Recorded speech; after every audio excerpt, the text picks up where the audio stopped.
Le Gabon est une immense réserve naturelle. En dehors des grandes villes du littoral, le pays est couvert de végétation et très peu peuplé. Dans l'est, l'Ogooué est un des fleuves qui coupe l'immense forêt équatoriale, la deuxième plus grande du monde après celle de l'Amazonie.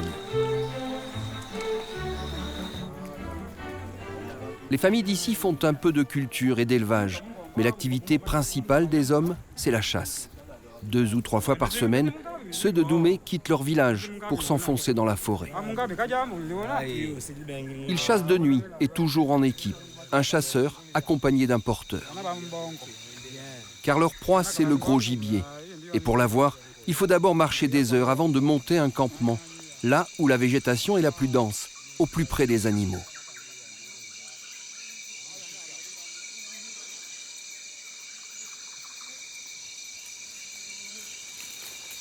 Comme d'habitude, Mesmen et son équipe ont suivi les traces des grands mammifères pour déterminer leur zone de chasse. Elles les ont conduits à 3 heures du village.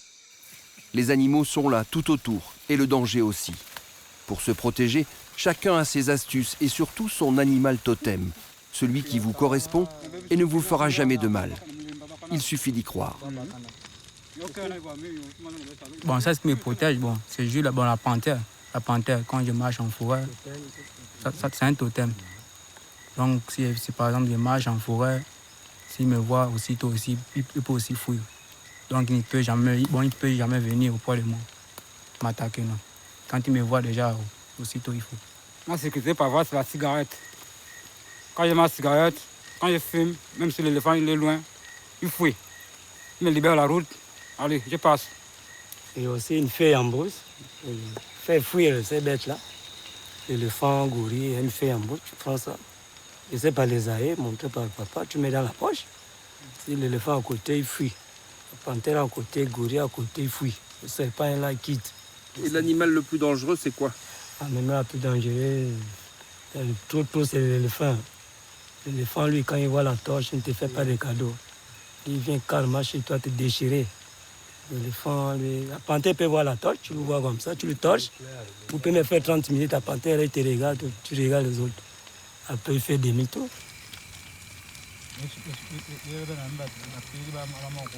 Les hommes attendent la nuit pour partir en chasse. Mesmen, le chef du groupe, en profite curieusement pour prendre des notes. Je suis en train de relever la date et le jour, le mois et le départ. Moi, GPS. À chaque fois qu'on part à la chasse, je prends l'heure du départ. Là, il part. En retour, il me donne l'heure, il est rentré. Et moi aussi, je prends ça, je mets dans mon carnet. Le matin, je travaille. Des notes très précises. Heure de départ 19h23 et position relevée par GPS. Les hommes cheminent d'abord ensemble, mais bientôt, ils vont se séparer. Avec leur lampe frontale, ils vont attirer leur proie toute la nuit s'il le faut. À distance les uns des autres, ils garderont pourtant le contact. C'est en laissant des indices sur le sol ou sur les troncs des arbres qu'ils pourront notamment signaler leur passage ou le moindre danger.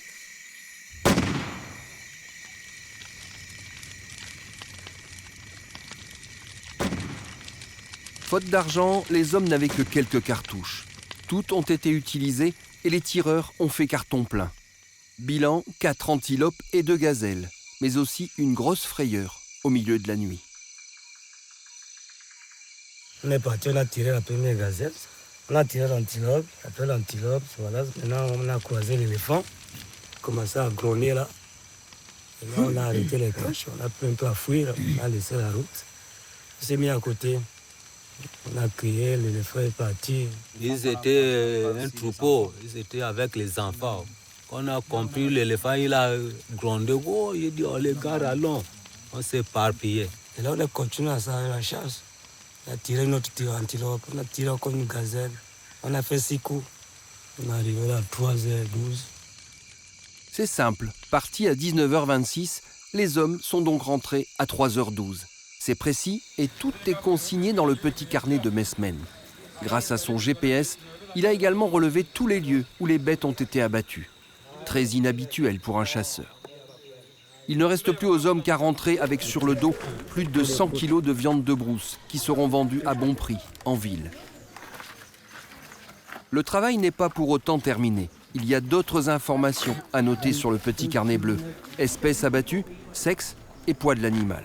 Parce qu'en plus d'être un bon chasseur, Mesmen est enquêteur communautaire. Employé par le CIRAD, un organisme français qui développe un programme mondial de sauvegarde de la faune sauvage. La gazelle, c'est 1h50. La gazelle, 3 heures. Ce sont les kilos. Les heures, ici. Nous avons des collègues, on les appelle des superviseurs, qui arrivent chaque semaine et qui viennent rencontrer les enquêteurs communautaires pour venir vérifier également le travail qu'ils font au quotidien. Et après, ces données sont justement retracées sur la base de données pour nous donner un peu plus d'informations de tout ce qui est chassé, tout ce qui est sorti dans la forêt. Le programme du CIRAD a été créé tout d'abord pour simplement permettre une meilleure gestion des réserves. Mais depuis 2022, il s'intéresse aussi aux pratiques des chasseurs eux-mêmes, car ces derniers sont en première ligne face à de redoutables menaces. Là, il y a une manipulation du gibier. Donc, celui qui dépèce peut se blesser et peut se contaminer si, bien entendu, le gibier est malade. Donc, c'est ça un peu le risque qu'il peut y avoir dans cette manipulation du gibier. Et ça, c'est un point sur lequel vous travaillez ou pas? Oui, c'est un point dans lequel nous travaillons, puisqu'en fait, il y a un volet sur la transmission des maladies, sur la transmission de zoonoses, donc de l'animal à l'homme. Voilà. Zoonose, le mot est lâché. Ebola, VIH, Zika, grippe aviaire ou Covid-19, ces pandémies plus ou moins graves trouvent toutes leur origine chez l'animal. Elles ont muté d'un mammifère à un être humain quelque part sur la planète. Et le Gabon est sur la ligne de front de ces maladies qui peuvent à tout moment être transmises à l'homme. Avec l'éclosion du Covid-19, le travail effectué par les agents du CIRAD est devenu fondamental. L'organisme a constitué une formidable banque de données sur les espèces sauvages. Aux informations collectées par les chasseurs s'ajoutent aujourd'hui des milliers de vidéos capturées de jour comme de nuit, qui témoignent de l'importance du cheptel des différentes espèces. Sur l'écran, défilent gorilles, éléphants, chimpanzés, phacochères, gazelles ou antilopes. La forêt gabonaise est surpeuplée et ses habitants circulent beaucoup. Un paradis pour les chasseurs, mais aussi une zone de contact avec des centaines ou des milliers de virus connus ou inconnus.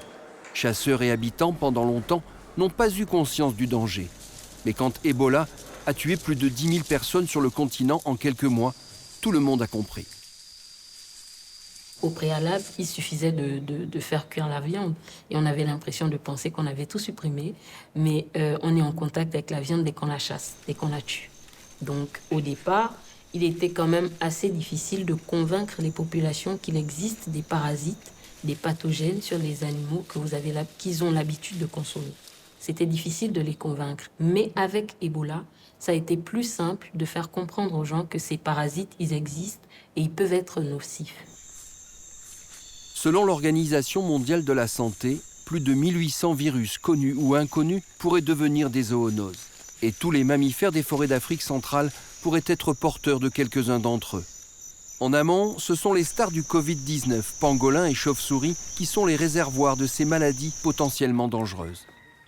Il ne faut pas oublier qu'ici, on est dans un pays qui est sujet à la surchasse et au braconnage de pangolins, par exemple. Il y a aussi des gens qui consomment des chauves-souris. Toutes ces espèces sont des espèces dont on sait qu'elles ont des agents pathogènes qui peuvent créer la prochaine pandémie. Et donc, ce qu'on va rajouter dans les mois qui viennent, c'est effectivement un système de surveillance directe, c'est-à-dire que des prélèvements biologiques qui seront envoyés directement à des laboratoires gabonais qui vont pouvoir tester quels sont les agents pathogènes qui circulent.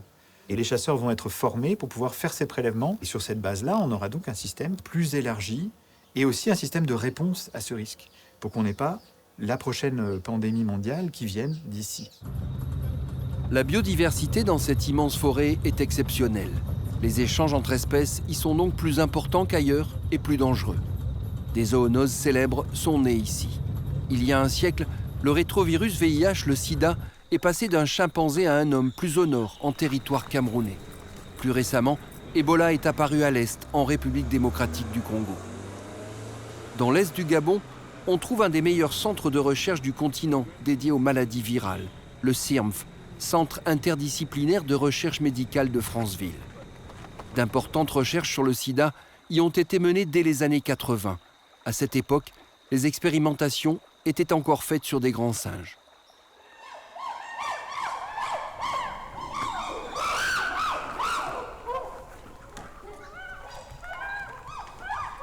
Ces travaux sont interdits depuis longtemps, mais la colonie des primates est encore là.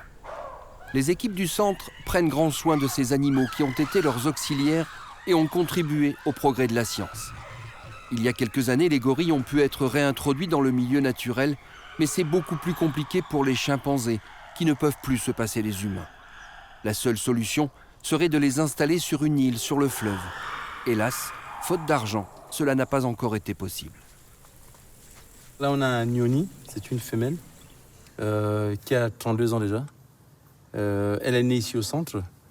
Elle n'a connu que la captivité dans sa vie. C'est surtout pour ce genre d'individus que voilà, il serait souhaitable que le projet aboutisse des réinsertions pour qu'ils aient une retraite méritée, je pense. Parce que ce sont des animaux qui ont contribué au bien-être animal, à toute la connaissance que nous avons des virus aujourd'hui.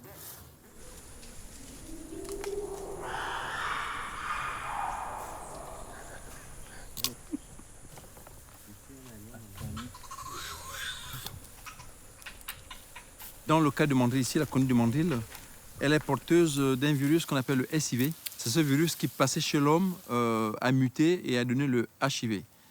Et donc cette colonie, elle nous a vraiment permis de connaître l'écologie de ce parasite-là, ce virus qu'on appelle le SIV. Et pour beaucoup de maladies, les maladies qui ont été à l'origine des grandes catastrophes, que ce soit Ebola, que ce soit le SIV aujourd'hui, et même le coronavirus, parce qu'on a un papier qui est en cours de publication, on a trouvé du coronavirus sur des singes. Ils sont hauts intermédiaires, donc ils sont réceptifs de certains virus qui vont nous infecter. Les singes, nos plus proches cousins. Ceux dont les agents pathogènes sont les plus semblables à ceux des humains et qui peuvent donc nous contaminer directement. Au CIRMF, c'est une véritable armée de chercheurs qui se consacrent à toutes sortes d'agressions possibles, à ce que l'on appelle les maladies virales émergentes. Et certains n'ont même pas besoin d'aller en forêt, car le danger est parfois bien plus proche, avec des animaux que l'homme croise au quotidien. On est en train de recouvrir la noix de palme de beurre de cacahuète. C'est le meilleur appât en fait pour attirer les rongeurs. Pourquoi traquer les rongeurs? Parce que les rongeurs, en fait, il faut savoir que c'est déjà l'ordre des mammifères le plus diversifié, d'accord? Et il a été déterminé que les rongeurs sont porteurs de virus zoonotiques, pas que des virus, des bactéries, des parasites également. 2 ou 3 fois par semaine, le docteur Nadine Dilibabaka et ses assistants posent des pièges tout autour du centre et en ville, car les rongeurs sont partout. Depuis toujours, ils ont surtout été à l'origine de nombreuses pandémies. En termes de zoonoses importantes, on a la fièvre de Lassa, on a la peste, on a également les borrélioses, leptospirose, bartonellose. Ça, c'est pour les bactéries. On peut aussi également parler de la toxoplasmose pour les parasites qui sont hébergés par les rongeurs et qui peuvent être transmis à l'homme. Donc, il y a quand même un large panel de zoonoses qui peuvent être transmises à l'homme. Il y a environ une 60aine par les rongeurs. Traquer un rat ou une souris est bien moins dangereux que la chasse au grand gibier, mais ce n'est pas plus facile. L'équipe de Nadine rentre souvent bredouille. Depuis plusieurs jours, des pièges ont par exemple été posés chez Léa, tenancière d'un petit restaurant d'un quartier de Franceville. La commerçante se plaint que de nombreux rongeurs envahissent sa cuisine chaque nuit. Ils bouffent presque tout, ils gaspillent tout dans la maison. Ils détruisent tout. On appelle ça comme les essuie-tout, ils prennent, ils déchirent. Même souvent quand je mets les médicaments pour les tuer, ils prennent ça, ils partent jeter. C'est comme s'ils savent ce que c'est. Il allait se cacher. Ça, c'est où? À côté du casier. Oui, c'est du côté droit, là. Pourtant, il y avait 2 pièges par là, mais ils n'ont pas mordu à l'hameçon. Peine perdue. Rats et souris se jouent des pièges posés et viennent même se pavaner devant la caméra. En plus, ils s'approchent de la caméra. Mais les côtés, ils ne vont pas rentrer. Puisque là, quand il s'approche du piège, il fuit vite. Parce qu'il sait qu'il y a un danger. L'homme se méfie de l'animal et ce dernier fait de même. Chacun est un danger pour l'autre. Maigre butin de la dernière nuit, un spécimen de l'Amnis comis striatus, une souris endémique du Gabon. Pour l'instant, elle n'a jamais véhiculé de virus, mais Nadine la suit de près, car cette bestiole qui circule sans cesse de la brousse à la ville est en contact permanent avec de nombreuses autres espèces. Le travail de ces chercheurs est donc capital, mais aujourd'hui encore, il manque cruellement de moyens. C'est vrai que depuis l'avènement de la Covid, il y a beaucoup plus de finances qui sont disposées, mais on a encore besoin de beaucoup plus de moyens financiers parce qu'on fait ce qu'on appelle une veille scientifique. On va rechercher les différents pathogènes chez les animaux qui sont réservoirs. C'est vraiment à long terme pour pouvoir empêcher, éviter l'infection de l'homme.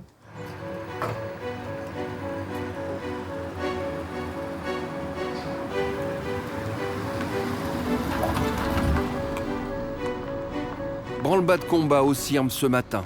L'équipe du laboratoire de virologie part en mission pour plusieurs jours. À sa tête, le docteur Gaël Maganga, vétérinaire, biologiste et virologue, spécialiste des chiroptères, les chauves-souris. Alors là, on va à Lastrouville. On va pour explorer des grottes habitées par des chauves-souris dans le cadre de notre activité de veille microbiologique sur les agents infectieux hébergés par les animaux sauvages. À ce jour, une seule grotte dans cette région a été étudiée et ce travail, on veut le faire dans toutes les grottes du Gabon. Voilà, dans toutes les grottes du Gabon, afin justement d'évaluer ou de déterminer la distribution probable de certains virus en fait, dans le pays.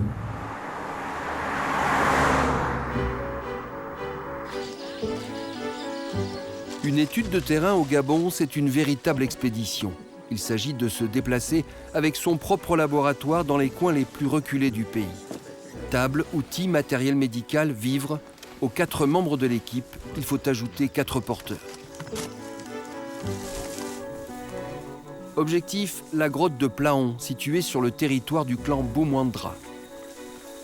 En tête de la troupe, Igor, le fils du chef traditionnel de cette tribu. Impossible d'aller plus loin sans lui. Il connaît le chemin, mais surtout il connaît tout, des rites à respecter pour ne pas froisser les génies de la forêt.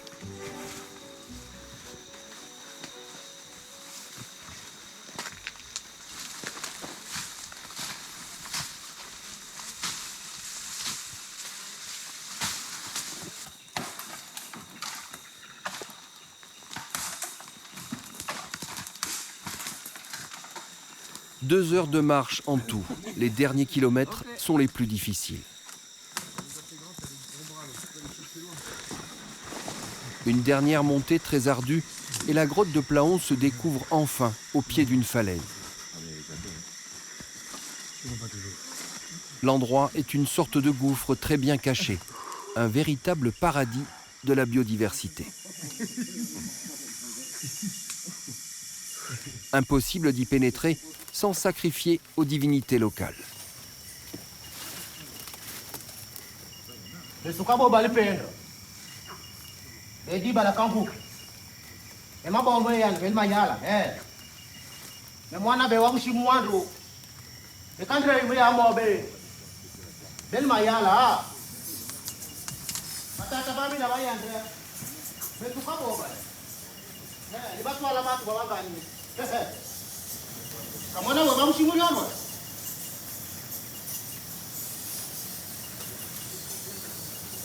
Au préalable, avant d'entrer dans la grotte, il faut faire un rituel pour nous permettre d'avancer et de permettre aux génies de nous donner la position de leur avis en fait.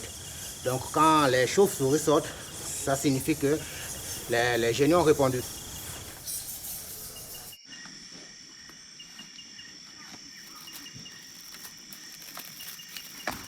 Bon, là, je suis en train de mettre en place le laboratoire. C'est ici où on va faire les prélèvements. On a des aiguilles à insuline, on a des écouvillons, on a des tubes. Ici, on a des pastilles de chlore pour la désinfection. Là, on a de l'alcool, des bavettes. Donc, on a deux types de bavettes. Ces bavettes simples et les bavettes FFP2 pour ceux qui vont entrer dans la grotte. Maintenant, ce que nous allons faire, c'est nous protéger, porter nos équipements de protection individuelle, protection intégrale. Nous allons mettre également des masques de type FFP3, parce qu'à l'intérieur, il faut savoir que les chauves-souris au vol, c'est là qu'elles font, qu'elles défèquent, qu'elles pissent. Donc c'est pour éviter de se prendre des projections qui pourraient éventuellement nous toucher et peut-être nous contaminer.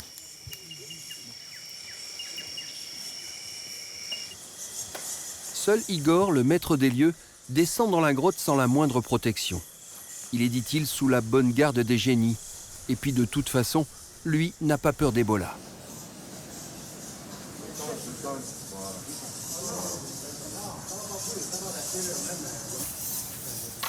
En quelques minutes, les techniciens tendent un immense filet, dans le noir pour ne pas faire fuir les bêtes.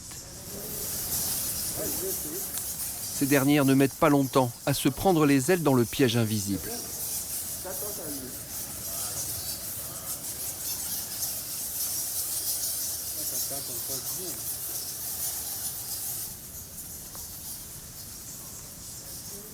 Délicatement, il faut alors libérer chacune d'elles. Surtout ne pas les blesser ou les traumatiser, car en fait pour elles, ce doit être aujourd'hui le premier et le seul contact direct avec l'homme. Les chercheurs repartiront dans quelques heures et ne reviendront jamais, sauf s'ils découvraient dans cette grotte quelques virus malsains.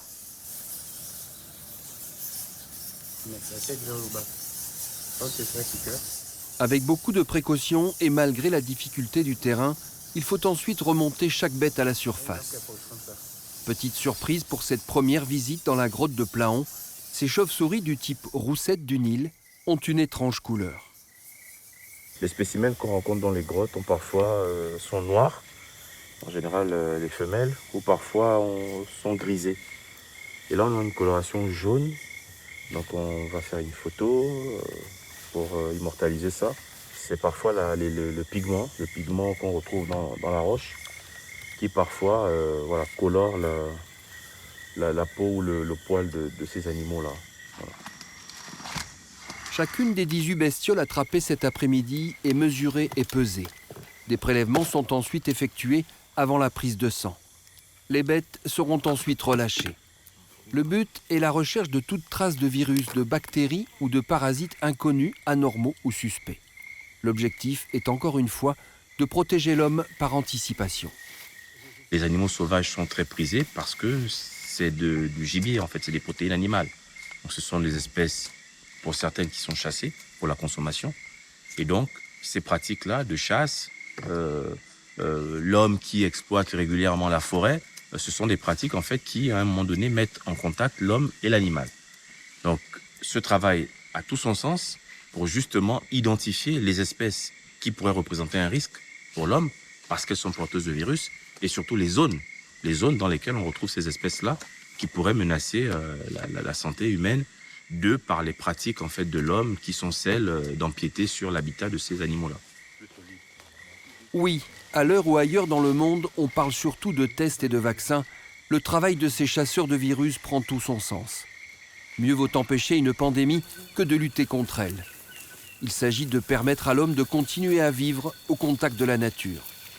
Messmen et ses amis l'ont bien compris. Eux qui sont de simples broussards feront bientôt des prélèvements sur leur gibier pour aider la science et pour se protéger. Car hélas, les totems et les génies de la forêt ne suffisent pas.